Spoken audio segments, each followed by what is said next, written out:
A continuación, Buenos Días Salud, con Margarita Silva.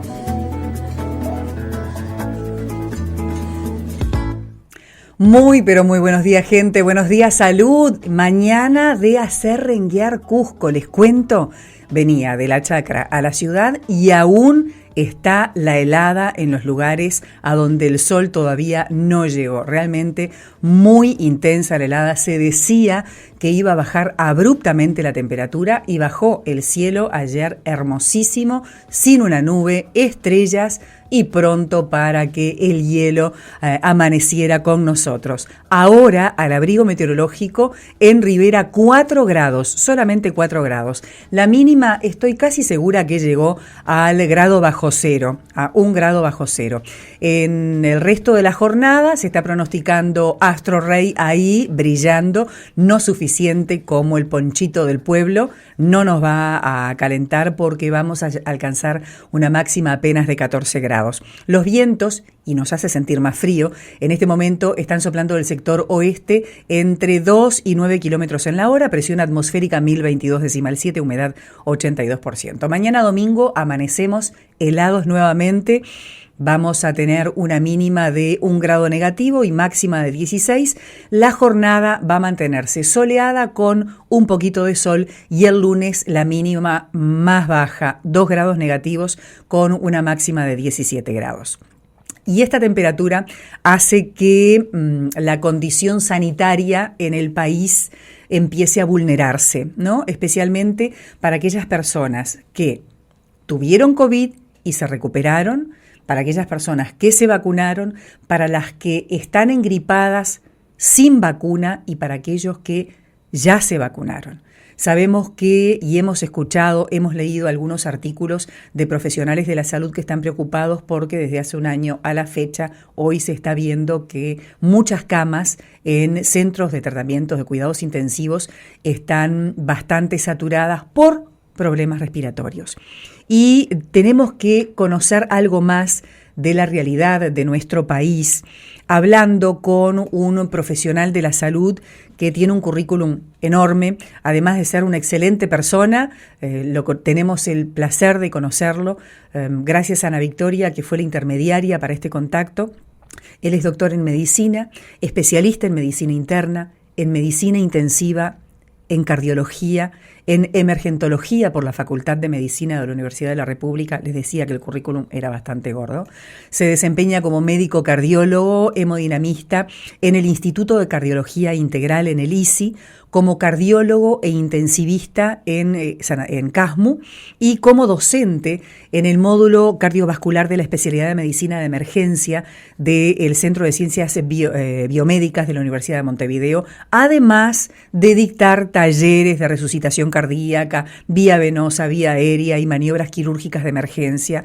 Pero por sobre todas las cosas es profesora adjunto de cardiología en la orientación de hemodinamia en el Hospital de Clínicas del Centro Cardiovascular Universitario. Hablamos del doctor Álvaro Nijemeyer, que ya está con nosotros a través de videollamada. Te abrazamos, Álvaro, muchísimas gracias por estos minutos. Como verá la gente, tiene una agenda bastante intensa, pero por suerte lo vemos disfrutando un matecito mientras vamos a charlar sobre la realidad sanitaria de nuestro país. Bienvenido a Rivera por videollamada. Gracias por acompañarnos en Buenos Días Salud. Bueno, Margarita, un gusto estar con ustedes. Siempre es muy bueno estar en contacto y poder hablar con los periodistas de todo el país de la situación que estamos viviendo. Tratamos siempre de apoyar todos estos movimientos de radio y de prensa que llegan mucho a la gente del interior y del interior profundo, como para ponernos al tanto de cómo es la situación que estamos viviendo, que debe ser parecida a la que viven ustedes. Hoy, ¿cómo está el país? Hoy, ¿cómo desde tu lugar como profesional que siempre está al límite con los pacientes, cómo ves? ¿Estamos en una pospandemia o aún la pandemia nos tiene agarrados de la cintura? Bueno, ahora desde los primeros días de mayo estamos cursando una tercera ola de COVID. una tercera ola que tiene unas características muy particulares porque, bueno, en primer lugar que todavía no ha sido reconocida por la autoridad sanitaria. O sea, como que las recomendaciones y las medidas no van de acuerdo a la situación epidemiológica que estamos viviendo. Estamos viviendo un número enorme de casos. El ministerio reporta todas las semanas los casos semanales, pero hay una importante subestimación de los casos porque la gente no se hisopa y porque aunque la gente se quiere hisopar, si tú no tenés importantes comorbilidades y llamas al prestador de salud, al mutualista, te dicen que te quedes 5 días en reposo y te niegan el hisopado. Eso tiene una explicación económica porque hasta mientras duraba la emergencia sanitaria los hisopados los pagaba el gobierno y era una fuente importante de ingresos para los mutualistas y ahora se los dejó de pagar, van a costa de los prestadores y entonces los tratan de optimizar y disminuir el uso. Pero eso tiene importantes importantes epidemiológicas porque el número que nos informan semanalmente es un número irreal que trata de transmite de que hay pocos casos, porque transmite que hay unos 1000 casos por día, subestima el número de casos y da una falsa sensación de seguridad que hace que entonces la gente no se cuide. Si a eso lo unimos a que en la conferencia de prensa de abril, junto con el fin de la emergencia sanitaria, lo cual probablemente desde el punto de vista económico fue adecuado porque pues estamos viviendo una tercera ola con características distintas, pero junto con el fin de la emergencia sanitaria, el gobierno cometió el error, yo creo que desde el punto de vista médico estuvo mal asesorado, cometió el error de sacar la obligatoriedad del uso de tapaboca en los lugares de gran concurrencia de público. Porque fue una lástima, porque ya estábamos acostumbrados al tapaboca, ya lo teníamos bastante incorporado, ya no se nos ocurría entrar a un supermercado ni subir a un ómnibus sin tapaboca y como que ahí mucha gente tiró la toalla.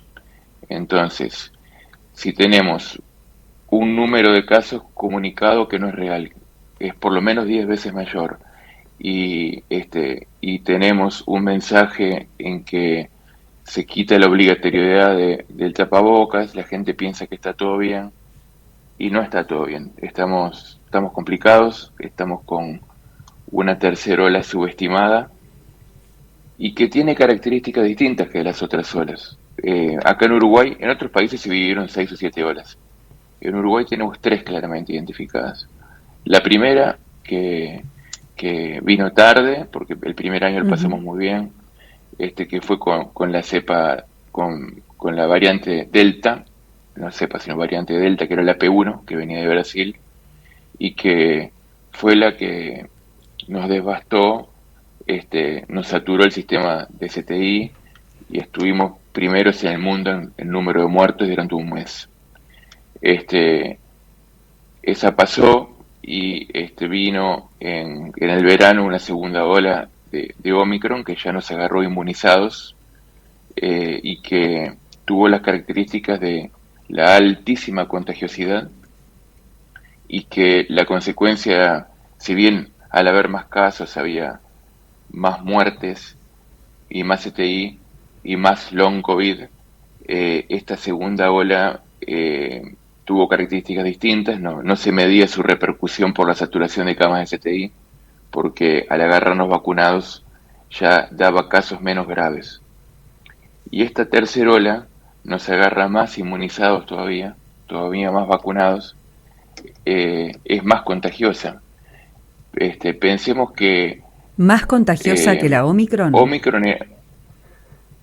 sí, la onda Delta era 3 veces más contagiosa que la nativa, que la Omicron un 30% más contagiosa que Delta, y la que estamos viviendo ahora que probablemente es la Omicron 2, la variante BA.2, es un 25% más contagiosa que Omicron. Es mucho más contagiosa, pero aparte de ser más contagiosa, tiene mayor escape inmunitario. Eso significa que aunque estemos vacunados y aunque hayamos tenido COVID, esta variante eh, escapa a los anticuerpos y te infecta nuevamente.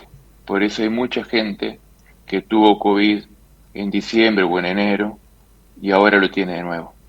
Entonces, ¿y qué característica tiene esta variante? ¿Qué es lo interesante? Y que ahí va un poco lo que tiene que ver con la empatía y la solidaridad de la población.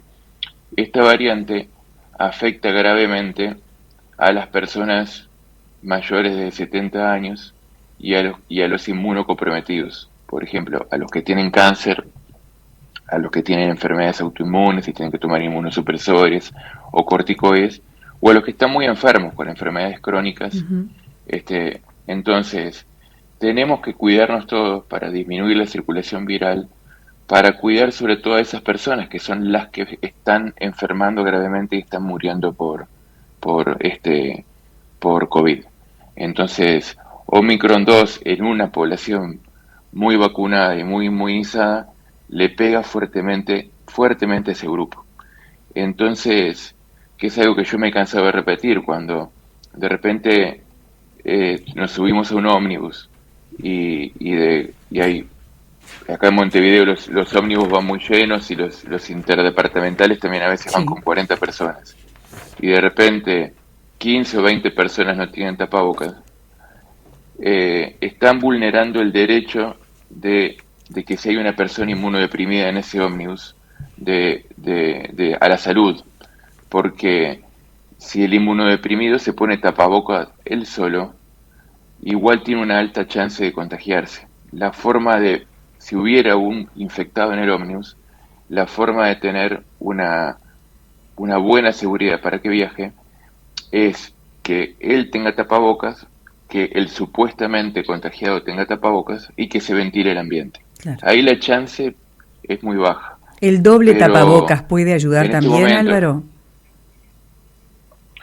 sí, el tapabocas recomendado es el quirúrgico. Es el tapabocas ese celestito, que es el quirúrgico, que es el que tiene, o sea, el ideal sería el N95, pero es caro y para esta situación epidemiológica sería recomendable para que se lo ponga de repente la persona inmunodeprimida, pero,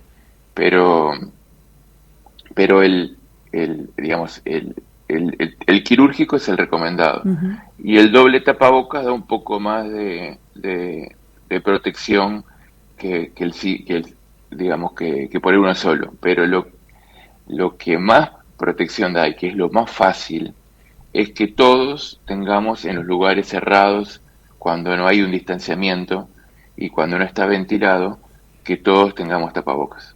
Y fue una lástima porque, como te dije, lo habíamos adoptado, estábamos acostumbrados, lo veíamos como normal, y bueno, y el mensaje del gobierno en abril fue como muy apresurado, porque ya sabíamos que por los datos de España y de Estados Unidos, que la Omicron 2 venía en camino, que era muy contagiosa, que estaba tensando los sistemas de salud del primer mundo y que iba a llegar acá porque Ujú. por el tema de los aviones y los viajes, lo que está ocurriendo en Estados Unidos y en Europa llega más o menos 3 o 4 semanas más tarde acá. Entonces, bueno, faltó previsión, pero luego que el problema empezó y que la ola empezó, faltó dar marcha atrás, decir, bueno, nos equivocamos, damos marcha atrás y vamos a poner obligatoriedad en el transporte público de tapabocas. Que yo no, realmente lo veo más como un capricho del gobierno de no querer dar marcha atrás, que como una medida seria de salud pública. En este momento no tiene ningún sentido tener un ómnibus atestado, atiborrado de gente y Sí. que la gente vaya sin tapabocas. E incluso a veces miran al que tiene tapabocas como diciendo, qué tonto, ¿para qué te pones tapabocas y todo esto ya pasó? Y entonces vivimos una realidad paralela. Uno sale a la calle, la gente no se expone no se cuida, exponemos a los más vulnerables, que es lo peor, a los inmunodeprimidos, a los más vulnerables desde el punto de vista inmunológico. Pero cuando entramos al sanatorio tenemos los pisos llenos de pacientes con COVID que la están pasando mal.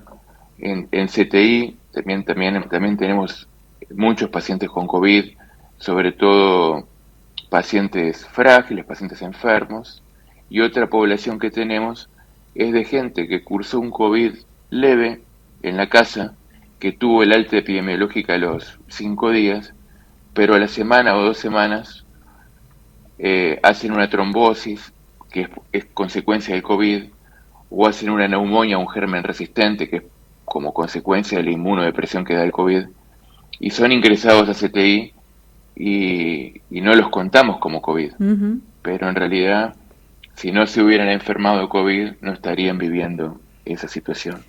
Entonces tenemos esa disociación de la realidad entre yo trabajo en una mutualista que da 8 de octubre y cuando salgo 8 de octubre y veo todo el relajo de los ómnibus en la calle y de repente cruzo la puerta y entro al sanatorio y veo todo el sufrimiento de la gente enferma, digo, acá hay algo mal.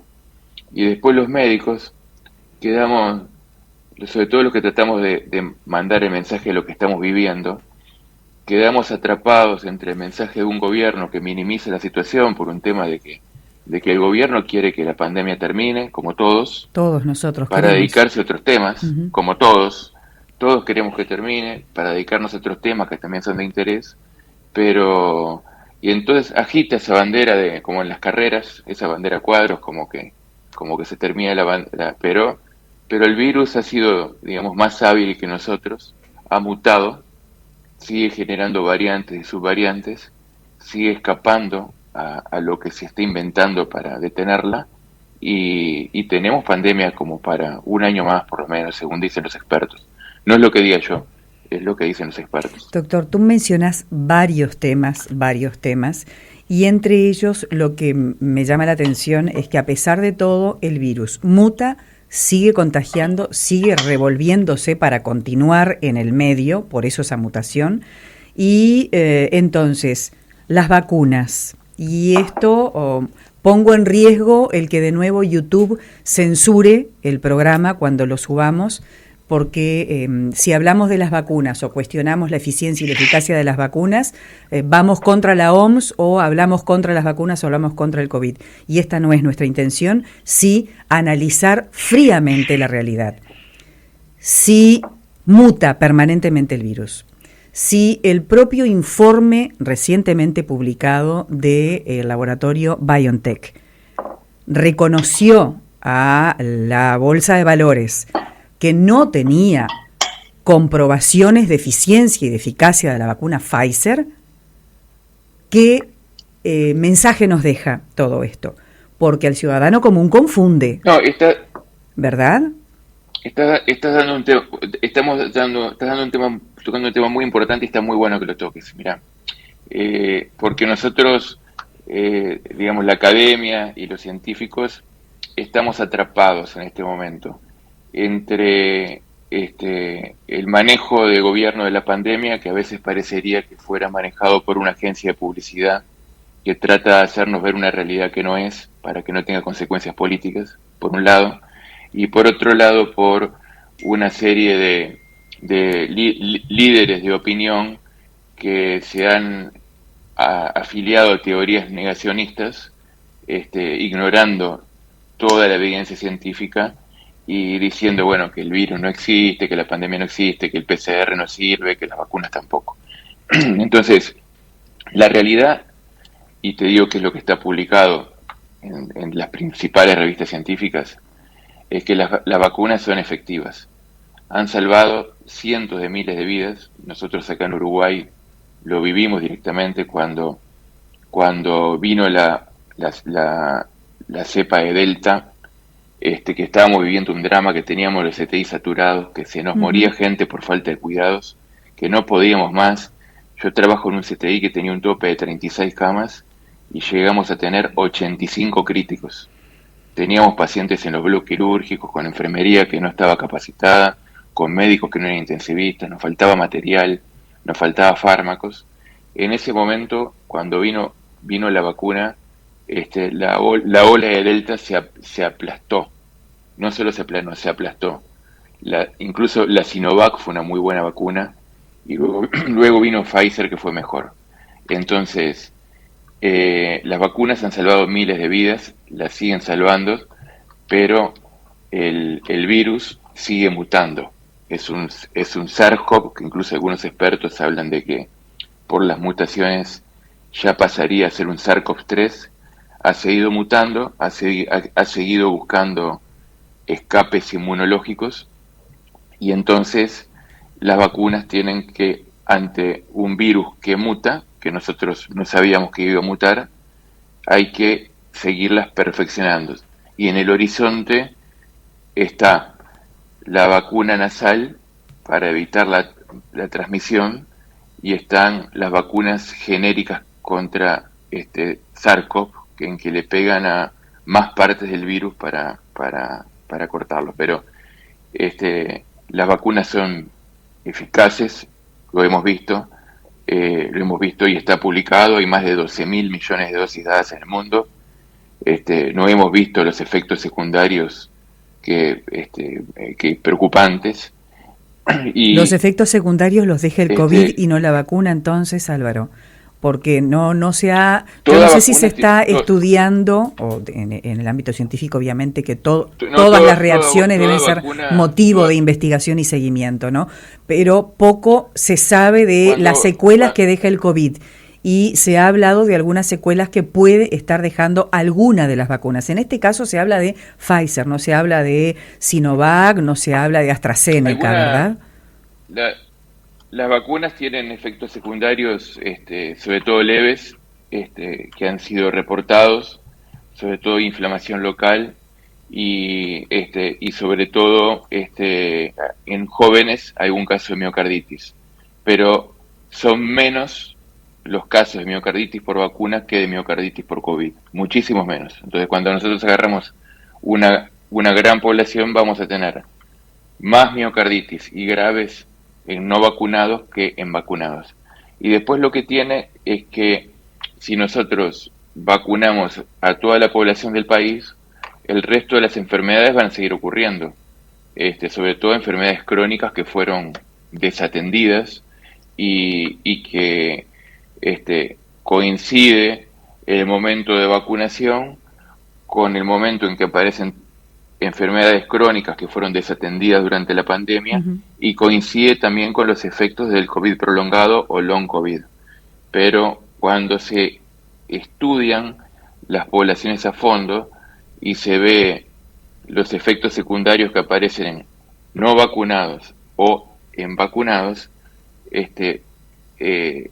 vemos que el problema está en el COVID y no en la vacuna, ¿no? Hemos llegado incluso a... ¿Tienen todos los datos suficientes como para llegar a esa conclusión, Álvaro? Sí, absolutamente. Absolutamente. Yo tengo 4 dosis dadas. Le he recomendado a mi familia que se vacune, y nosotros el perfil de pacientes que vemos en CTI es: los graves son o los no vacunados o los vacunados que tienen mucha enfermedad.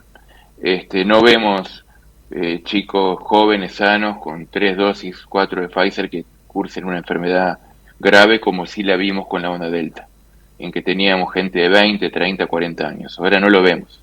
Ahora cuando vemos un joven grave es no vacunado, y cuando vemos un vacunado grave, en general es porque tiene cáncer, tiene trasplantes, tiene cardiopatía. Así que, digamos, el beneficio de la vacuna ha sido contundente y está publicado, y el reporte que nombra de Pfizer, que yo lo leí, es un reporte que no es un trabajo científico, sino que es un informe para los inversores. Exacto. O sea que si tú querés poner si tú quieres poner dinero en acciones, ellos te aclaran, porque bueno, la política financiera en Estados Unidos es muy transparente, ellos te aclaran, tú pones el dinero, pero puede ocurrir que vengan nuevas variantes y que esta vacuna deje de ser competitiva y que pierdas dinero y y que eh, este o que en algún momento ante la vacunación masiva alguien reporte algún efecto secundario que hasta ahora no ha ocurrido. Es más que nada un aviso al que va a poner dinero y quiere lucrar con la salud, ¿no? No es un aviso a la población. O sea, los trabajos científicos hasta el momento dijeron, bueno, lo que ocurrió hasta ahora ha sido maravilloso con las vacunas.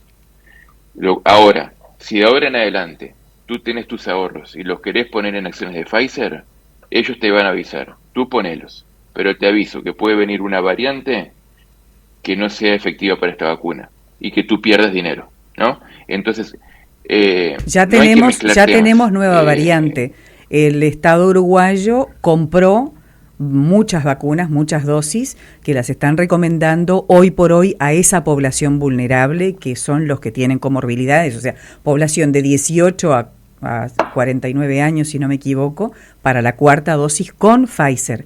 Pero si ya mutó, no adelanta Sí, poner esa vacuna. mira, esos hay que ponerlo en números. Sí. El DART con la cepa Delta tenía un 95% de eficacia para enfermedad grave y muerte con la vacuna. La Omicron tiene un 80% de eficacia con la tercera dosis, ¿tá? O sea, es una cepa que, si bien la eficacia sigue siendo alta, hay una pérdida Ujú. de la eficacia por una variante que buscó escape inmune. Entonces, ¿la vacuna es mala? No, es menos eficaz, pero es mucho mejor tenerla que no tenerla. También se Y cuestiona por el otro lado, plazo, entre comillas, de validez en nuestro no, pero organismo, ¿no? Sí. sí, sí, no, claro, se investiga, no se cuestiona. El, la tercera dosis ante esta variante Omicron tiene, digamos, una alta efectividad hasta 6 o 7 meses de administrado. Por eso, hay otro trabajo que dice que cuando tú te das una cuarta dosis, con esta variante que tenemos ahora, disminuís 3 veces la posibilidad de hospitalización, enfermedad grave y muerte. O sea que en este momento, si tú tenés 3 dosis, estás protegido, pero no tanto. Pero con la cuarta dosis vas a disminuir enormemente el riesgo de hospitalización y muerte. Efectos secundarios Ujú. han sido muy bajos, están reportados. Obviamente, todas las vacunas, hasta la de la gripe, todas las vacunas que nos damos tienen algún efecto secundario, pero en general son leves, son muy esporádicos y cuando uno elige el riesgo, tengo mucho más riesgo por enfermarme de COVID que por vacunarme, pero mucho más. Porque aparte, la infección por COVID da contagios. Los contagios dan más casos, dan más internaciones, dan más muertes y dan más long COVID o COVID prolongado. Entonces, el apostar a la inmunidad de rebaño, es decir, contagiémonos todos sin vacunarnos para quedar inmunes y que esto pase, es una mala estrategia por dos motivos. Primero que nada, porque este virus va mutando y reinfecta mucho a los que tienen inmunización natural, a los que tuvieron la enfermedad por sí, los contagia mucho. Y hay gente que lo ha tenido 2, 3 veces el COVID. Y por otro lado, en no vacunados tenés mucho más riesgo de COVID prolongado o long COVID. ¿Qué es el long COVID? Pues se habla mucho. Es la persistencia de síntomas 3 meses, o sea, 12 semanas de haber sufrido COVID. ¿Qué tipo de síntomas? En la esfera neurológica, trastornos de la memoria, dificultad de concentrarse, dificultad de rendir en el trabajo, problemas psiquiátricos como angustia o depresión. En la esfera cardiovascular, afección del corazón, de los pulmones. Entonces son pacientes que de repente quedan desconcentrados, quedan con falta de aire al caminar, que es difícil encontrar la causa porque es por toque pulmonar, por toque cardíaco, quedan con afección de la fuerza muscular, con fatigabilidad, y hay otros problemas también, que menores, a veces no tan menores, que están reportados, que es bueno, la disfunción eréctil, la pérdida del deseo sexual. Entonces, el long COVID es un problema tan grande y tan minimizado que algunos autores lo han comparado con las secuelas de heridos de la Segunda Guerra Mundial, con las secuelas de la polio y del VIH. Está dando una legión de pacientes que de repente caminaban con dificultad y luego de un COVID terminan en silla de ruedas, o tenían su cardiopatía y caminaban 2-3 cuadras y ahora no pueden caminar 30 metros, o tenían un deterioro intelectual leve y ahora ni siquiera recuerdan el nombre de sus hijos, que entonces es una mala estrategia no vacunarse y apostar a enfermarse porque si tú te enfermas vas a tener más riesgo, hasta un 20 o 30% de sufrir long COVID en sus formas más leves o más graves. Entonces, y yo te aclaro que no tengo ningún conflicto de interés con la industria. O sea, yo soy médico clínico, veo lo que viven yo hago sala de internación como cardiólogo, hago hemodinamia como hemodinamista, medicina intensiva y tengo una policlínica en la cual veo los pacientes ambulatorios. Y en los 4 lugares he visto el impacto durísimo, pero durísimo del COVID, y no he visto el impacto de las vacunas. No lo he visto. De repente capaz que decís, bueno, es muy parcial tu opinión, porque bueno, si bien veo decenas de pacientes por día, no tengo los números de todo el Uruguay, pero realmente hemos visto las vacunas como un salvavidas a esto, pero hay que ayudarlas manteniendo el tapabocas, el distanciamiento social, y también en el mundo en diciembre se aprobó un antiviral que es muy efectivo, que es el Paxlovid, que también es de Pfizer, no tengo ningún conflicto de interés con Pfizer, pero que es un medicamento que son 10 pastillas y se toma en la casa el día si te enfermas, el día del diagnóstico, tomás una cada 12 horas y en tu casa, tomado precozmente, disminuye un 95% el riesgo de enfermedad grave y muerte. Entonces esto es no una está muy aún, buena opción. no está aún en el vademecum de las mutualistas ni del Fondo Nacional de Recursos ni del Sistema Nacional. No ha llegado al país porque, bueno, como todo medicamento nuevo y muy eficiente, lo está consumiendo todavía el primer mundo. Está en Israel, está en España, está en Estados Unidos, lo están usando hasta demasiado, porque en realidad es un medicamento caro y uno lo indicaría más que nada en la población vulnerable, los que tienen mucho riesgo de tener COVID grave, y en los no vacunados, o sea, que también tienen riesgo de tener COVID grave. Y acá, si bien fue aprobado en diciembre por la FDA y por la Agencia Europea, acá en Uruguay todavía no ha llegado, y bueno, y eso me imagino que debe depender de gestiones de gobierno, porque si nos sentamos a esperar a que al laboratorio le interese traerlo a Uruguay, vamos a esperar sentados porque somos pocos, nuestro PBI es bajo, o sea, no somos los más atractivos como clientes, y probablemente haya que ir a buscarlo, más que esperar a que nos lo traigan. Entonces, ¿qué le reclamamos nosotros? Digamos, bueno, dicen, te pones crítico y pones palos en las ruedas y no, para nada. Yo he destacado las cosas buenas del gobierno, que fue la excelente campaña de vacunación, que fue armar inicialmente un grupo independiente como fue el GACH, pero luego como que se perdió un poco el rumbo y ahora nosotros ¿qué decimos? Bueno, no solo recomendar firmemente el tapabocas, sino que en los lugares de alto riesgo de enfermarse hay que ponerlo obligatorio, como en el transporte público, como en supermercados, farmacias, sanatorios. Es solo obligatorio en los sanatorios. Volver a la última medida, ¿verdad? O sea, en lugares abiertos. Sí, como estábamos. Claro. Lugares abiertos, liberarse del tapabocas, pero en lugares cerrados, usar el tapabocas. Y en lugares cerrados, cuando somos pocos y está bien ventilado, tampoco hay mucho problema. Sobre todo si estamos vacunados, si no hay una multitud, si hay distanciamiento, si el lugar está ventilado. Yo creo que hay que ir aflojando las medidas, hay que ir conviviendo con esto, pero creo que la misión ahora es proteger a los más vulnerables, a los abuelos, a los enfermos, a los que tienen cáncer. Como cuando la primera ola en nuestro país. Entonces es manteniendo el tapabocas, es intensificando la vacunación, porque la gente largó la toalla con la vacunación. Tenemos 85% con primera y segunda dosis, 50 y algo por ciento con tercera dosis, y solo un quinto con cuarta dosis.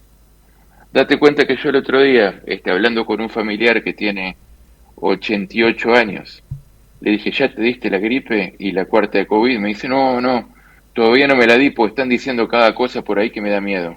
Justamente, le dije, bueno, mirá, confunde realmente, porque todos dicen que son estudios científicos, todos dicen que viene de buena fuente la información. Sí, pero lo que pasa es que en realidad... toma mate, doctor, toma un matecito. Toma un matecito.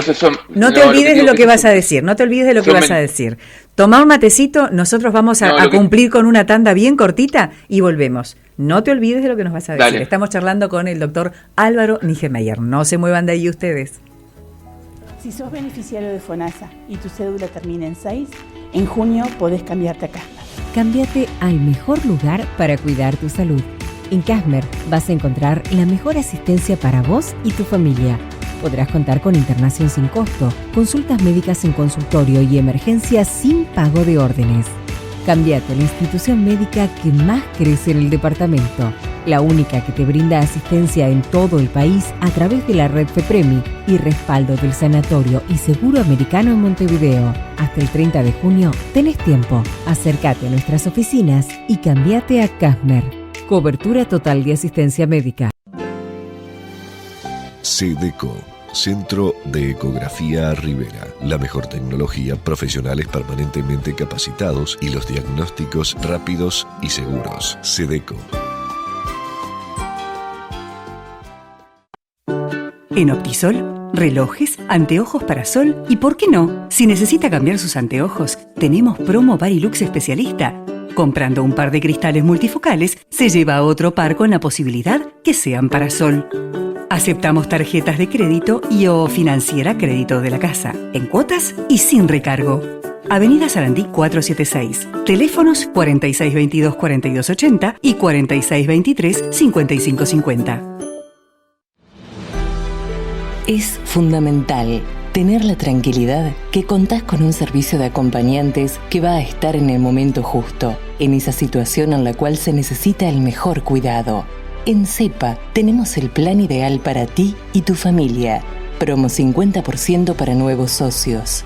Afiliate hoy y hasta utilizar el servicio pagás el 50%. CEPA, la tranquilidad de un buen cuidado al alcance de todos. Comunicate al 4622-2206 o visítanos en Ituzaingó 503.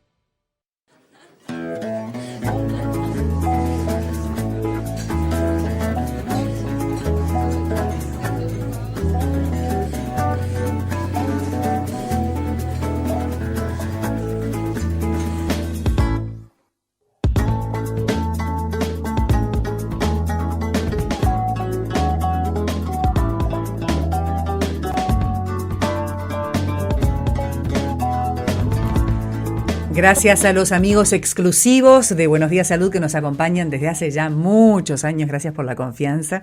Espero que, bueno, después de cumplir la penitencia de YouTube por una semana, espero que aprueben de acuerdo a las políticas de la OMS y de la OPS para subir la entrevista con el doctor Álvaro Nijemeyer, porque acá lo que hacemos es informar no condicionar a la gente, darle elementos a la gente para que con conciencia y con información tome su decisión y proteja su salud.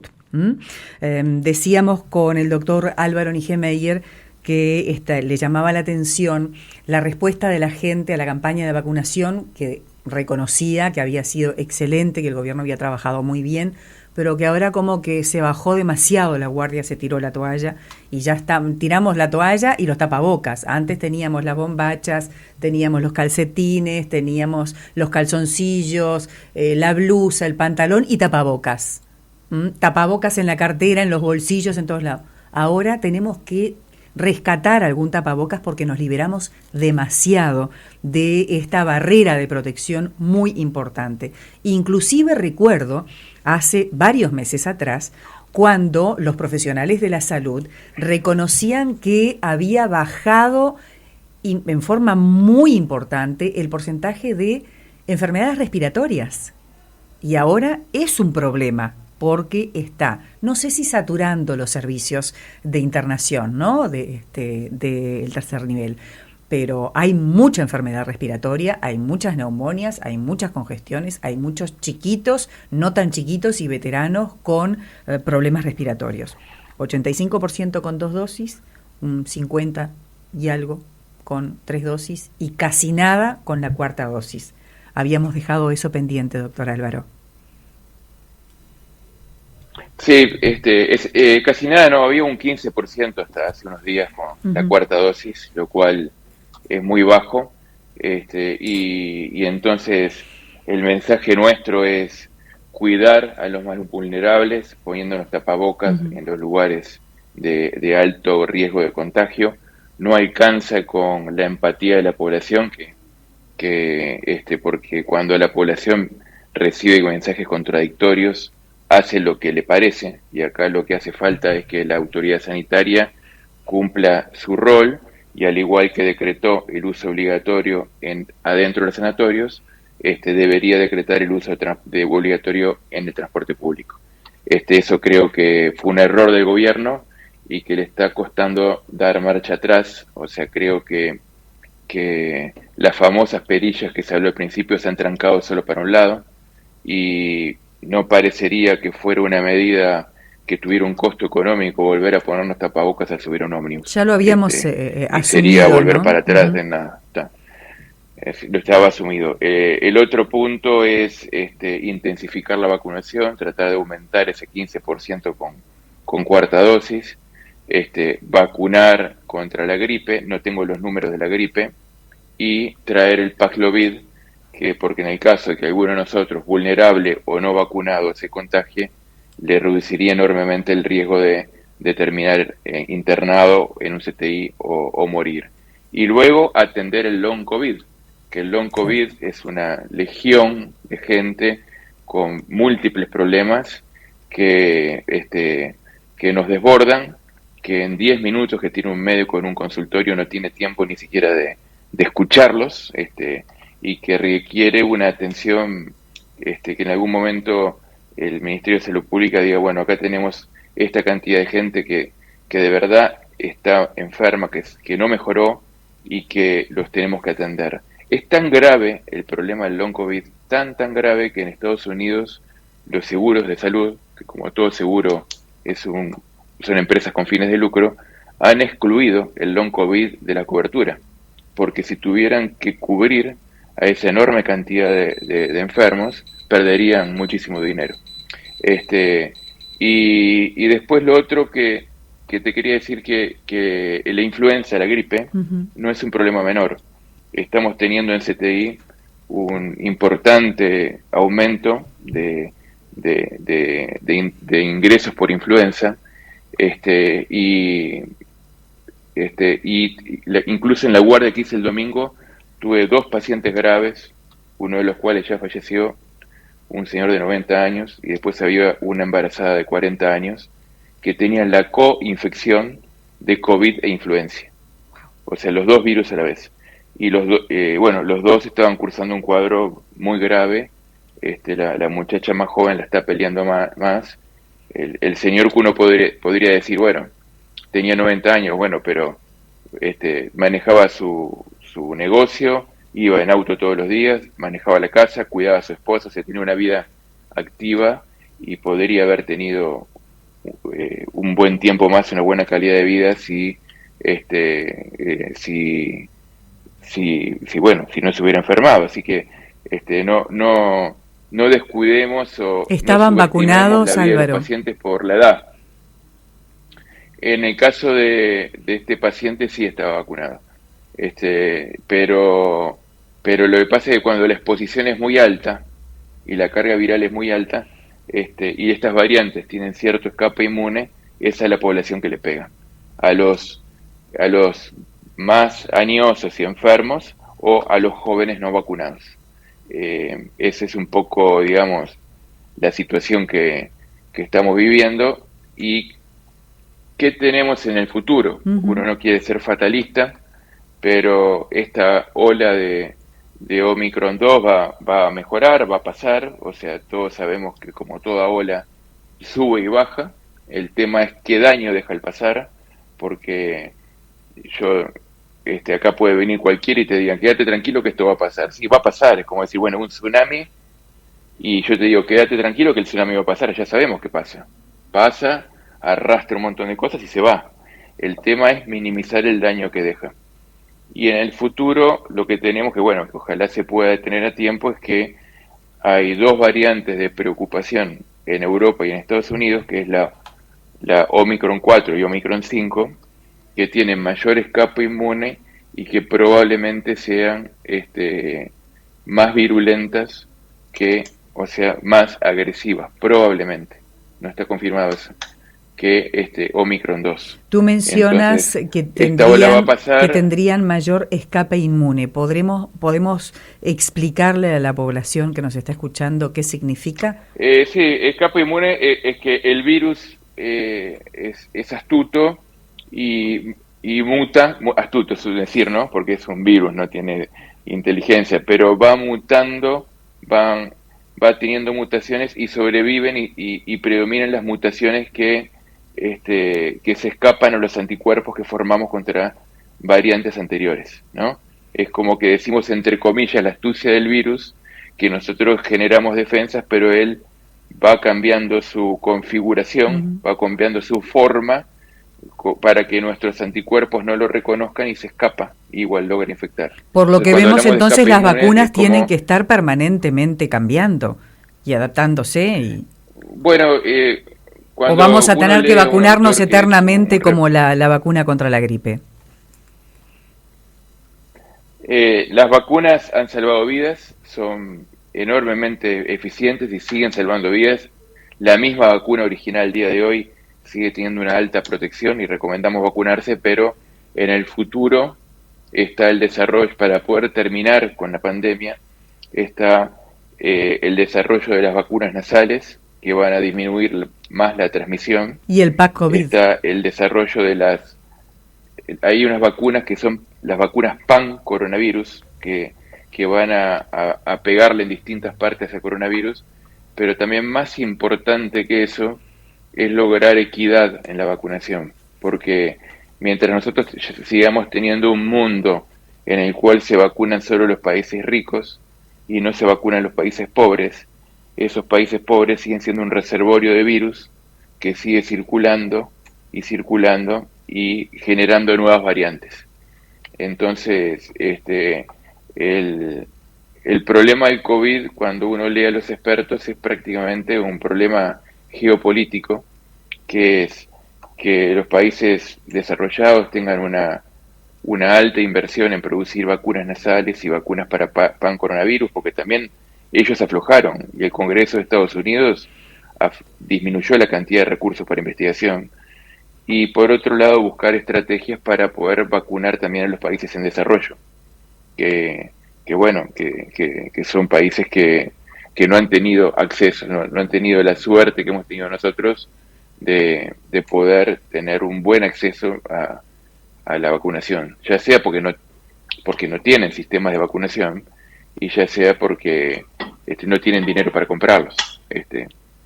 Entonces, es un tema realmente que nos desafía día a día la COVID, porque es una enfermedad, es la COVID-19, que la causante es el SARS-CoV-2. Y la COVID nos desafía día a día. Cada ola tiene características distintas.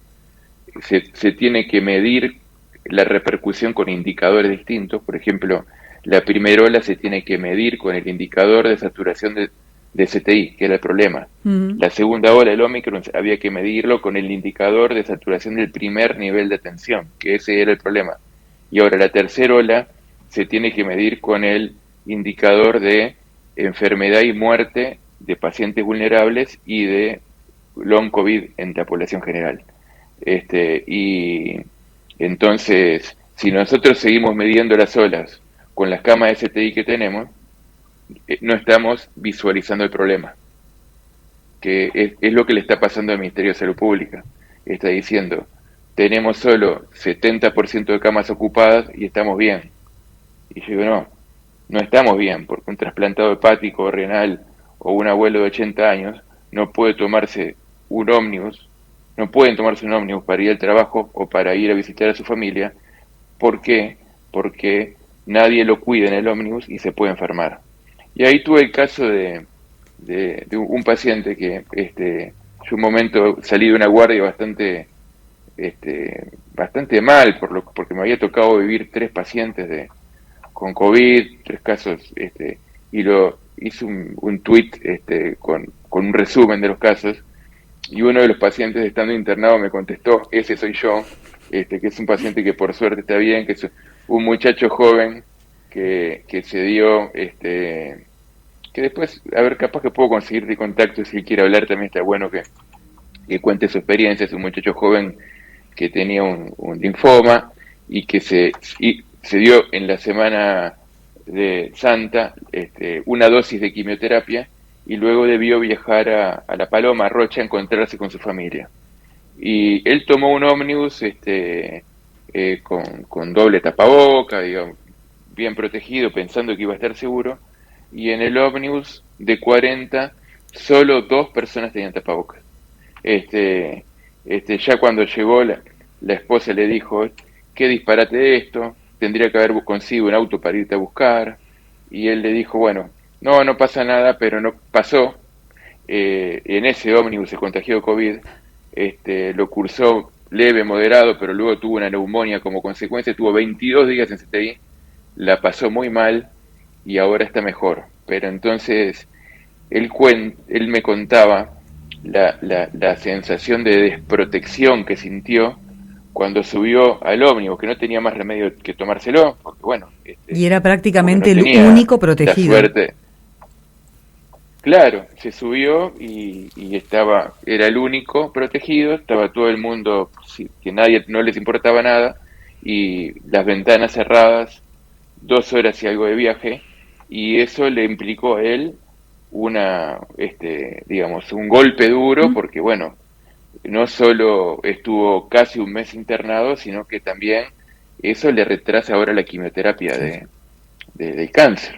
Entonces cuando nosotros subimos un ómnibus, nos tiene que importar que de repente en alguno de los asientos haya un muchacho con esas características, que no le va a estar contando cada vez que se sube un ómnibus a todo el mundo su problema, pero con la población que tenemos en Uruguay, subimos un ómnibus con 40, va a haber uno que tiene no o tuvo cáncer, nada. Va a haber uno que tiene o tuvo... Claro, no nos cuesta nada. Estábamos acostumbrados y la verdad que el Ministerio de Salud Pública, el gobierno, le erró mucho en quitar la obligatoriedad del tapabocas cuando venía la ola de Omicron 2 y cuando venía la epidemia de virus invernales, que son la influenza, el adenovirus y el sincicial respiratorio. Entonces, no hubiera costado nada bajar la emergencia sanitaria. Está bien, porque tiene una implicancia económica que yo no entiendo, porque soy médico, no entiendo eso, pero se gastaba mucho dinero en cosas que de repente ya no justificaba gastar, pero el mandato, la obligatoriedad de tapabocas en los lugares de riesgo,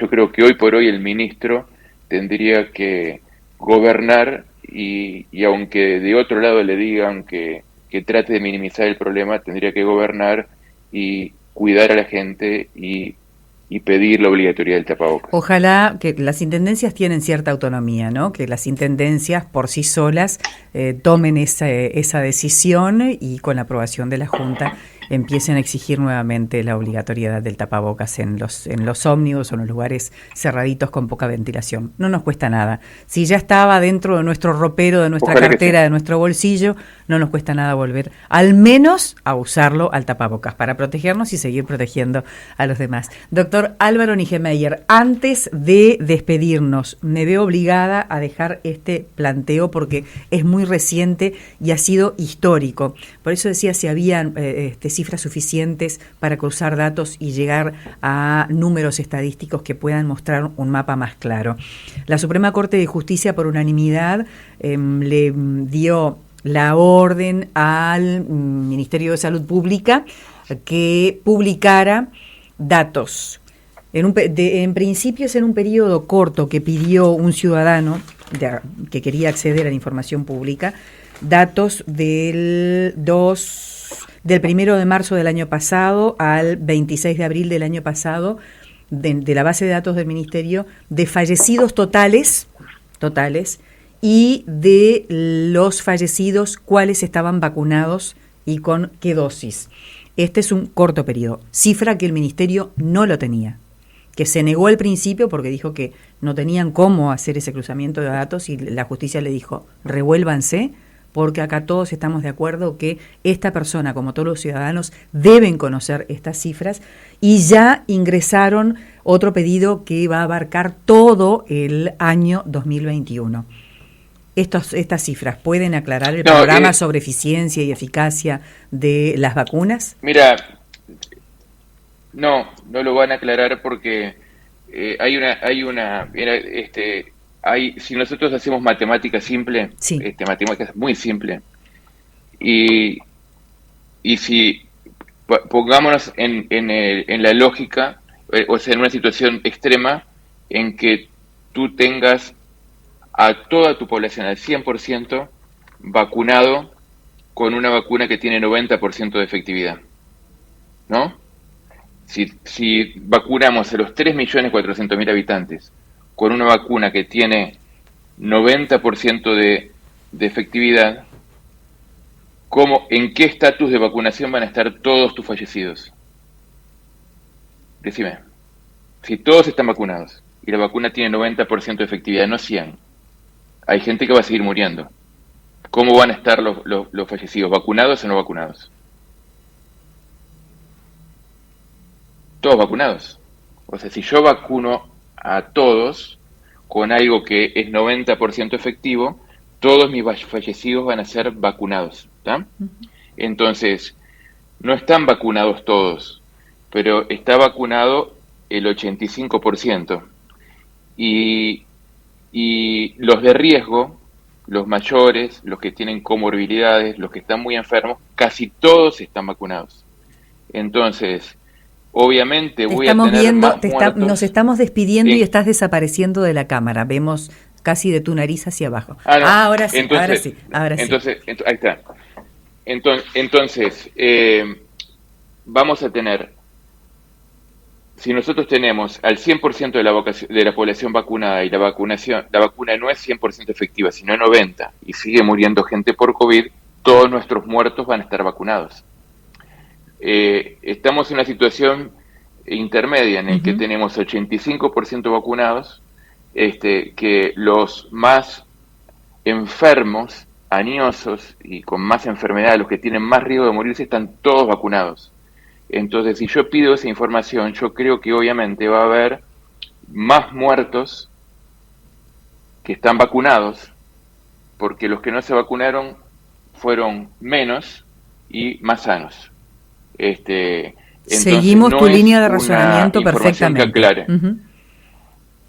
No es una información que aclare absolutamente nada, sino que es de repente una forma tendenciosa de usar la estadística, mal usada, como para que demostrar que algo no es efectivo. Para ver si la vacuna es efectiva o no, tenemos que hacer un estudio randomizado en el cual ponemos dos poblaciones con iguales características, iguales, a la mitad la vacunamos y a la otra mitad no. ¿Ya se ha hecho eso en el transcurso del comienzo de la creación de la vacuna? El primer estudio fue en Israel, después hay otro estudio en Chile, hay muchos estudios hechos y la efectividad de las vacunas para prevenir contra enfermedad grave y muerte frente a no vacunados es del 90%. Correcto. Entonces, ese pedido de información es tendencioso porque obviamente vamos a tener más vacunados muertos y me pasa lo mismo en CTI. Uh-huh. Si me dicen, los pacientes que tenés ahora en CTI, ¿están vacunados o no están vacunados? Sí, la mayor parte están vacunados. ¿Por qué? Porque los viejitos, los enfermos, los más frágiles y el 85% de la población uruguaya está vacunada. Entonces, la mayor parte de los que tengan CTI van a tener vacuna, porque el que no se vacunó, en general son menos, habrá que no se vacunaron 350.000 personas nomás, y en general con menos enfermedad, porque los que tuvieron más enfermedad y estaban en contacto médico, los médicos les decían que se vacunen. Entonces, de 3 millones de personas, que incluyen casi todos los enfermos, pongo por un lado, y después por otro lado pongo 300.000 personas, y sobre todo sanos, y después digo, ¿qué número absoluto de CTI tiene cada uno, sin comparar porcentajes? No sirve para nada. Es una información que solo puede ser pedida por algún abogado, que no quiero decir el nombre, por algún diputado, que no quiero decir el nombre, o por algún médico, que no quiero decir el nombre, que creo que ellos, desde que empezó la pandemia, niegan todo para gritarle a una tribuna de 30.000, 35.000 personas. La tribuna le grita a ellos le vuelven a gritar a la tribuna, y a veces parecería que lo único que quieren es juntar los votos necesarios para tener una banca en diputados. Porque si uno estudia un poco y sabe evaluar la información científica y sabemos que en medicina tenemos que ir marcha atrás, marcha adelante, marcha atrás, marcha adelante, no puedo creer que a esta altura alguien pueda hacer un pedido de información tan tonto. Disculpa la expresión, es absurdo ese pedido. Gracias. Porque desde el punto de vista metodológico, uh-huh, está hecho como para que, es como que yo diga, agarro un perro, lo pinto de verde, entonces miro un solo perro y te digo todos los perros son verdes. O sea, no cumple ninguna lógica desde el punto de vista de modelo de estudio. Doctor Álvaro Nijemeyer, gracias por este valioso tiempo, ha sido un verdadero placer, muy amable y un feliz fin de semana.